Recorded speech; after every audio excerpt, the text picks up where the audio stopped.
జనసమూహంతో అక్కడికి వెళ్ళి ప్రకటిస్తూ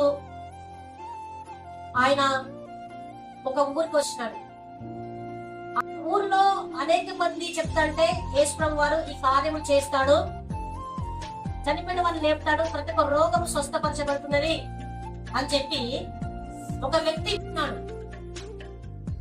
విన్న వ్యక్తి ఎలాంటి వాడంటే ఆ వ్యక్తి యొక్క విశ్వాసాన్ని చూసి దేవుడే ఆశ్చర్యపోయినాడు. దేవుణ్ణి ఆశ్చర్యపరిచిన ఆ వ్యక్తి విశ్వాసం ఏంటి? ఆ వ్యక్తి ఎవరు? ఎందుకు దేవుడు అతని విశ్వాసాన్ని చూసి ఆశ్చర్యపోయినాడు అనేది మనం తెలుసుకుందాము. మనసు చూడండి, ఎంత మంచి మనసు అంటే తన కిందున్న వారిని కూడా ప్రేమించే తత్వం, తన కిందున్న వారిని కూడా వారిని ఆదరించే తత్వం, వారి కోసం తన మనసును కొట్టుకునే తత్వం. ఎవరెక్కడ పోతే నాకేంటంటే అనుకునేవాడు కాదు. కాబట్టి తన ప్రియమైన దాసుడు రోగి ఉండటం చూచి అసలు బాధపడుతున్నాడు తన దాసుని విషయంలో. ఈ దాసుడు కాకపోతే ఇంకో దాసుడు వస్తాడు అని అనుకోలేదు. అంటే ఆ దాసుని విషయంలో బాధపడుతూ ఉంచి నా దాసుని ఏ విధంగా బాగు చేసుకోవాలని ప్రయత్నం చేస్తున్నాడు. ఎవరు? శతాధిపతి. అయితే ఆ శతాధిపతికి ప్రియమైన దాసుడు రోగి అని చావ సిద్ధమై ఉన్నాడు. ఎలా ఉన్నాడు? చావ. అంతకుముందు ఎన్నో వైద్యాలు చేపించేవాడు, అంతకుముందు ఎంతో మంది వైద్యులను సంప్రదించేవాడు. అన్ని అయిపోయిన తర్వాత చావడానికి సిద్ధమైన ఆ యొక్క దాసుని చూస్తూ ఇంకేమైనా పరిష్కారం దొరుకుతుందో అని చెప్పి ఎదురు చూస్తున్నాడు. అంటే అలా చచ్చిపోతాడు కదా, ఇంకా వదిలేద్దాం వాళ్ళకి కూడా లేక శతాధిపతి తన దాసుని పట్ల చూపిస్తున్న ప్రేమ ఎంత గొప్పదో అంత 1000 రెట్లు చూపించే మన దేవుడు మనకి చూపించే అంత 1000 రెట్లు గొప్పది. హల్లెలూయా. ఒక మనిషికి తన పక్కన ప్రియమైన సన్నిహితంగా ఉన్న దాసుని మీద అంత ప్రేమ ఉంటే ఒక మనిషికి ప్రపంచాన్ని పరిపాలిస్తున్న దేవునికి మన మీద ఇంకెంత ప్రేమ ఉండాలి? చావడానికి సిద్ధమైనను శతాధిపతి యేసుని గురించి విన్నాడు. చివరి ప్రయత్నాలు. ఇప్పుడు మనం అన్ని ప్రయత్నాలు చేసి చావడానికి సిద్ధంగా ఉన్నప్పుడు యేసు ప్రభు గురించి విన్నవాళ్ళం. విని దేవుడు తెలుసుకుని లాస్ట్ ఛాన్స్ ఇదేంటంటే శతాధిపతి కూడా యేసు ప్రభుని గురించి విన్నాడంట. ఏమని విన్నాడు? అతను రోగములు స్వస్థపరుస్తున్నాడు, అతను చనిపోయిన వాళ్ళు లేవనెత్తుతున్నాడు, ప్రతి ఒక్కరి పాపాన్ని క్షమిస్తున్నాడు, కుష్టిగా వారిని బాగు చేస్తున్నాడు, కళ్ళు లేని వారికి కళ్ళు ఇస్తున్నాడు, నడకలేని వారికి నడకనిస్తున్నాడు అని చెప్పి దేవుని గురించి విన్నాడంట. ఎవరు? శతాధిపతి. శతాధిపతి వినాల్సిన అవసరం ఏంటి అంటే తన దాసుడు శతాధిపతి యేసుని గురించి విని ఆయన వచ్చి తన దాసుని స్వస్థపరచవలెనని ఆయన వేడుకుంటకు యూదుల పెద్దలను పంపించినాడు. ఎవరి దగ్గరికి? యేసు దగ్గరికి. ఎవరిని పంపించినాడు? తన దాసుని ఆయన వచ్చి తన దాసుని స్వస్థపరచాలని చెప్పి యూదులలో పెద్దల్ని కొందరిని యేసు ప్రభు దగ్గరికి పంపించినాడంట. ఎంత మంచి దీనత్వము, ఎంత మంచి మనిషి శతాధిపతి. ఎట్లుంటే శతాధిపతి కొంతమంది దరుపుగా మొండిగా కొట్టడము చేయడమని. శతాధిపతి మనసు ఎంత గొప్ప మంచి మనసు. శతాధిపతి మనసు మంచి మనసు కలిగిన శతాధిపతి అని పెట్టుకోవచ్చు. హల్లెలూయా. ఏం చేసినాడు? అయ్యా మీరు వెళ్ళి నా దాసుడు రోగుతూ ఉన్నాడు, చనిపోవడానికి సిద్ధంగా ఉన్నాడు, విన్నాను. ఒక్కసారి ఆ యేసు ప్రభుకి నా మాటగా మీరు వెళ్ళి నా దాసుని స్వస్థపరచుటకు యేసు ప్రభు సెలవుతారా అని చెప్పి యూదుల పెద్దలు ఏం చేస్తున్నాడంటే దేవుని దగ్గరకు పంపించాడు. ఎవరి మాటగా? శతాధిపతి మాటగా అతన్ని పంపించాడు. యూదుల పెద్దలు ఆయన ఎద్దకు పంపాను. వారు వెళ్ళి ఇక్కడికి యేసు ప్రభుకు వచ్చి నీ మేలు పొందుటకు అతని యోగ్యుడు. ఎవరు? ఇక్కడ మాటలు ఎలా ఉన్నాయి? శతాధిపతి మాటలు ఎలా ఉన్నాయి? శతాధిపతి మనసు ఎలా ఉన్నది? శతాధిపతి పంపించిన యూదుల పెద్దల మనసు ఎలా ఉన్నది? విధేయత. తనను తాను ఎంత పొజిషన్ లో ఉన్నా కానీ దేవుని దగ్గర వారిని తగ్గించుకొని దేవుని ఎదుట తన మనసు కలిగించేలాగా మాట్లాడడం. మాటల్లో మంచితనము, మనసులో మంచితనం. హల్లెలూయా. అందులో మాటల్లో మనసులో అయ్యా నీ వలన నేను పొందుటకు అతను యోగ్యుడు. ఎవరు? శతాధిపతి.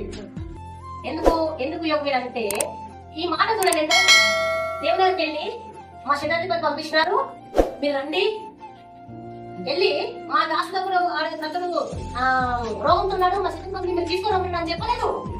అయ్యా ఏసు యొద్దకు వెళ్ళి ఆ యూదుల పెద్దలు ఏమంటారంటే, అయ్యా నీ వలన ఈ పంపబడిన వ్యక్తి మమ్మల్ని ఎవరైతే పంపించినారో ఆ వ్యక్తి నీ వలన మేలు పొందుటకు యోగ్యుడు, అంటే నువ్వు అతను మేలు చేయడానికి అతడు యోగ్యుడు అని చెప్పి తగ్గించుకొని మాట్లాడుతున్నాడు.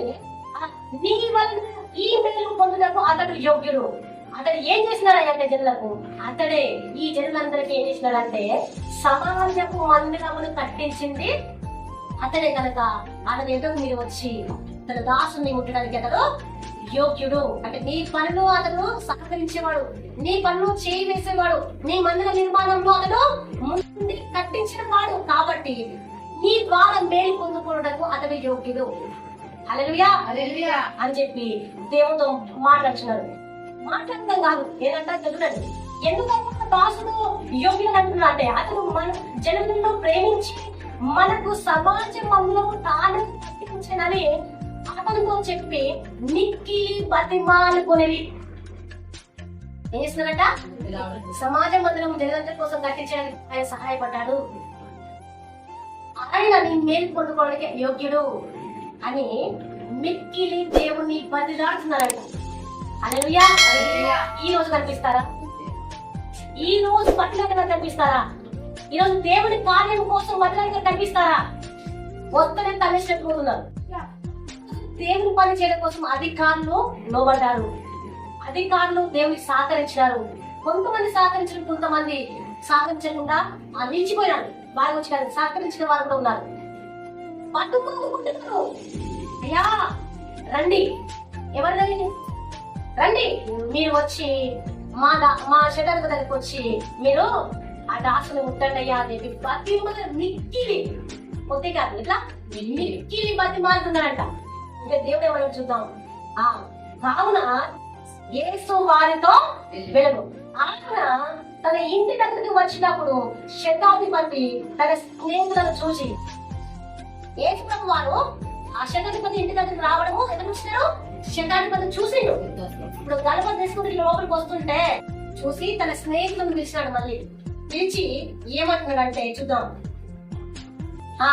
ఆయన తన ఇంటి దగ్గరకు వచ్చినప్పుడు, ఎవరు శతాధిపతి ఇంటికి వచ్చినప్పుడు శతాధిపతి ఏం చేసిన తన స్నేహితులను చూచి, మీరు ఆయన ఎందుకు వెళ్ళి ప్రభువా శ్రమ పుచ్చుకోవద్దు, ఏంటంట శ్రమ పుచ్చుకోవద్దు, నీకు ఇంటికి వచ్చినప్పుడు నేను బాధ్యతను కాను. ఏమన్నాడు? ఇంటిలో ఈ దౌర్భాగ్యం ఇంట్లో అడుగు పెట్టడానికి నేను పాత్రుని కాదు. అట్లాగని నేనే నీ దగ్గరికి వచ్చిన తర్వాత లేదు. ఎంత తగ్గింది. హల్లెలూయా. నేను ఇంత దూరము రమ్మని చెప్పడమే నేను శ్రమ పెట్టినా. ఇంతకు నా ఇంట్లో వచ్చి, నా ఇంటి లోపలికి వచ్చి నా దాసుని బాగు చేసేంత శ్రమ నేను మీకు పెట్టను. అట్లాగని నేను నీకు ఎదురుగా వచ్చే అర్హత నాకు లేదు. నువ్వు నా ఇంటిలో అడుగు పెట్టాలంటే పాత్రుని నేను కాదు. ఒక శతాధిపతి ఈరోజు ఉందా లేదా? ఈరోజు ఆ ప్రేమ ఉందా? ఈరోజు అలాంటి క్షమించే గుణం, అలాంటి తగ్గించుకునే గుణం, అలాంటి విధేయత చూపే గుణము ఉందా? చూడండి, శతాధిపతి అంటే తన ఆజ్ఞ ఇస్తే ఏమిటది? ఆజ్ఞ ఇస్తే వాళ్ళు కూర్చోమంటే కూర్చుంటారు, లేమంటే ఎంత తగ్గింపు, ఎంత విధేయత. యేసు ప్రభు తన ఇంటికి వస్తానికి ఇతనికి అర్హత లేదట.